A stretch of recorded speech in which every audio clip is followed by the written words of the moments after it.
Ladies and gentlemen, welcome to Friday's edition of Morning Brews. My name is Ryan Smeltz, and today we are finishing up our series this week on habits.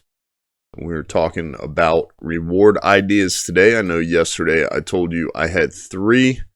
I got all the way up to 6, and some of them I'll just touch on briefly. Others I'll go into a little bit more in depth. Specifically the last 2, I think they're pretty important. But throughout the week, talking about habits, they essentially consist of cues and rewards.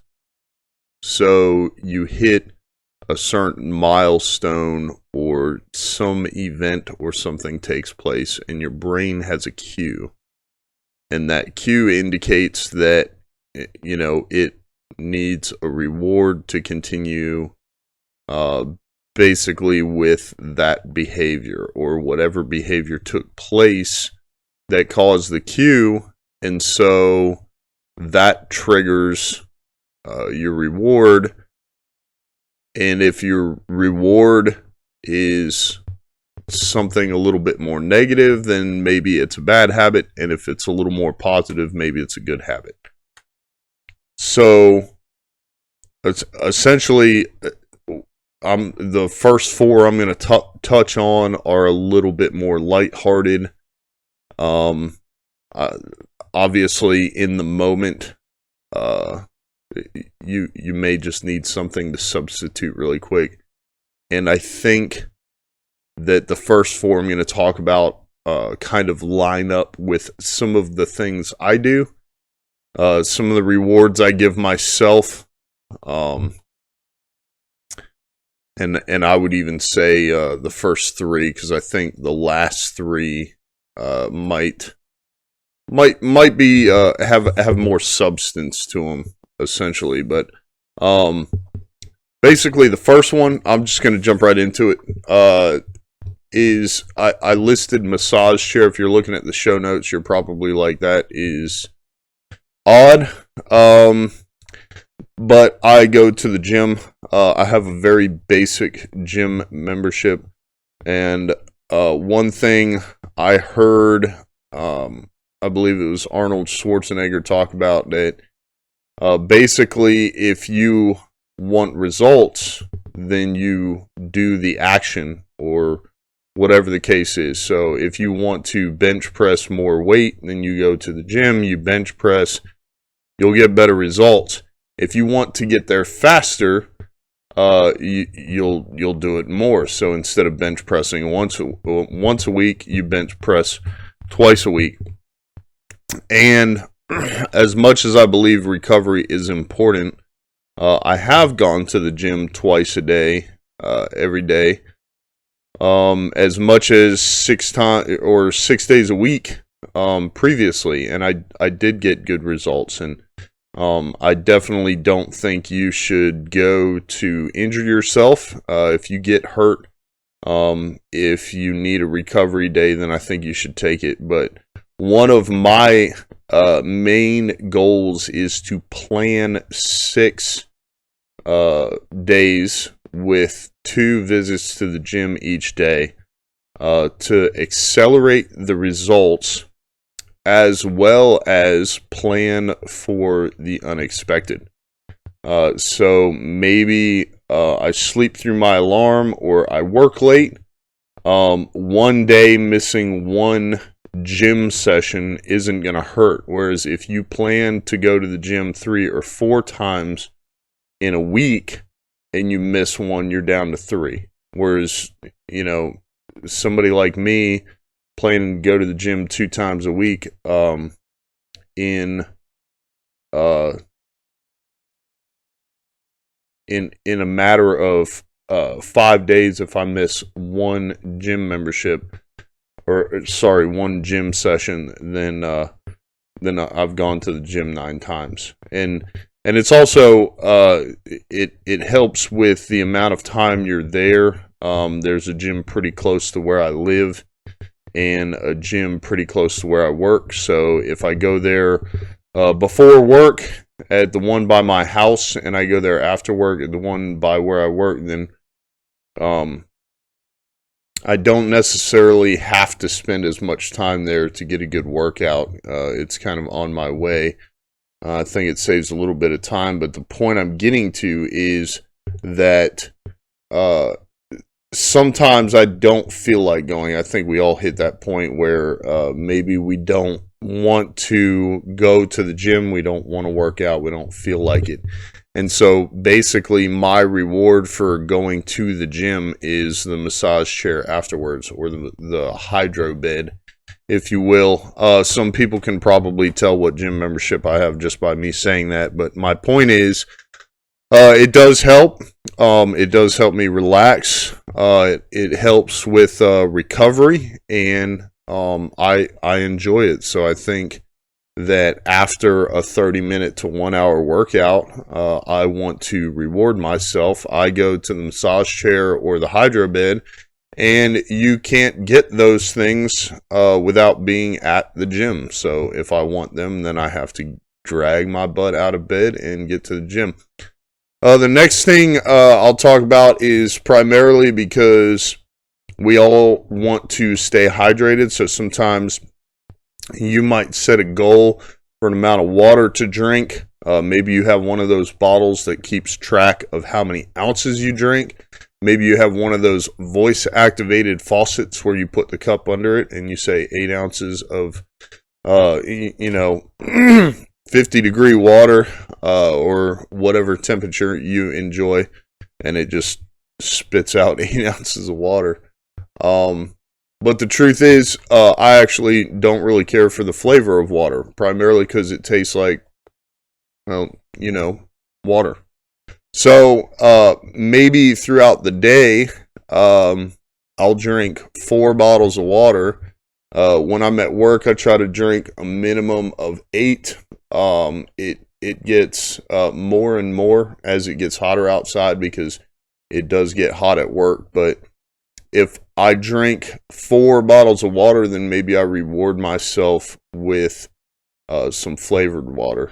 So that not only instills the habit of drinking water, it also supports it, because there are different ways you can flavor water, or flavored water you can purchase, that supports hydration, doesn't necessarily dehydrate you, and it tastes good. So instead of going crazy on that, I'll usually just have 1 or 2, because plain water is good for you. And like I said, as it gets hotter, I try to make sure that I drink more and more of it.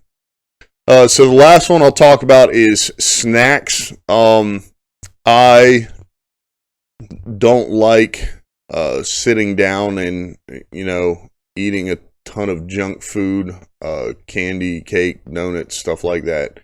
The truth is I do it anyways. So one thing I try to do is keep some healthy snacks around, something that, whether it's trail mix or celery with peanut butter, just something that if I'm sitting there, celery with peanut butter is a really good one. If you're craving something sweet, then you dive into that. Some people might disagree with me. Some people don't like peanut butter as a snack, but it's just an idea. So the next 3, I really want to jump into these, and this may turn into a 2-parter. Who knows? Maybe we'll see an episode on a Saturday for once. But extra money, travel, and more time. So these kind of go hand in hand, but essentially, extra money is, that kind of plays into your spending habits. So without getting too deep into earning as well as spending, somebody once told me that you can really only do one of 2 things to control how much money you have, and that's either spend less or make more. Now, if you're in a salaried position or an hourly position, and you do not get any type of commission, maybe you get bonuses, but maybe they're not that frequent. And maybe you don't have a lot of control over it. Maybe it's just like, oh, you did a good job, so here's a little extra money. you may not be able to control how much you earn. So instead, you control how much you spend. So I have an app that I set up, and I can include a link. It's called Digit. So it basically analyzes my checking account or any accounts that I link, and it analyzes my income and my spending. And it says, okay, today we can save this much based off of this goal. So if I set it to save, say, $1,000 in X amount of time, then it looks and it says, okay, today we can save $2. The next day it says, okay, we can save $5. And I like it because obviously it's not going to overdraft your checking account. If the money's not there, it's not going to take it out. It makes sure that your checking account doesn't. So you could call it overdraft protection, but you get to set the limit. So if you want to set it to maintain $500 in your checking account, if it drops below that, it automatically puts money into it. So I like that app. The advantage to using that app and the extra money that I'm talking about is if I control my spending. So I'm driving by the gas station and I decide not to stop and get a cup of coffee. I may not actually see the results of that. However, later on when I check Digit, the app, I'll notice a little bit extra money in there, the next day, the next week, or something like that. And so I bring that up because there's another app. I'm not going to mention the name because I don't use it anymore. But it does what's called roundups, which roundups are nice. However, if you think about how they work, like if you spend $4.50 on something, it rounds 50 cents up, and it could do something like invest that, it could save that, it could do any number of things with that. A lot of different apps and stuff do roundups. However, the reason that I don't like it is the best way for you to have more money there is to spend more money. The more times you swipe your card, the more times you get a roundup, the more money you have. So, sure, it's nice if you're getting those roundups on things you already do, but I don't like the idea that it encourages more spending as opposed to Digit, which actually encourages less spending, because the less you spend, the more you save. You don't have to, if you're one of those people that schedules a $50 a week transfer into your savings account, and then one week you say, oh, I got to buy gas, so you might skip or turn off the automatic transfer, then Digit is good because it does all that for you. So it analyzes it with an algorithm and says, okay, you can save or you can't save, as opposed to you doing it manually. So I'm a little bit over time. We do have travel and more time to talk about as far as rewards go, but I'm definitely interested to hear what you have to say. So I want to hear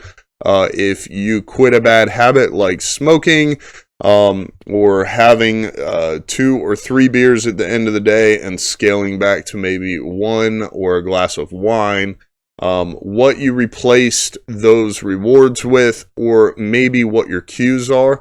I'm definitely interested to hear kind of how you're growing as a person and what you think about the theme for this week. If you got anything from the habit series that we did this week, then be sure to leave us a 5-star review, subscribe wherever you listen to podcasts, and most importantly, tell your friends to subscribe as well. My name is Ryan Smeltz. This is Morning Brews on the Business and Brew Show, and I will see you on next week's episodes.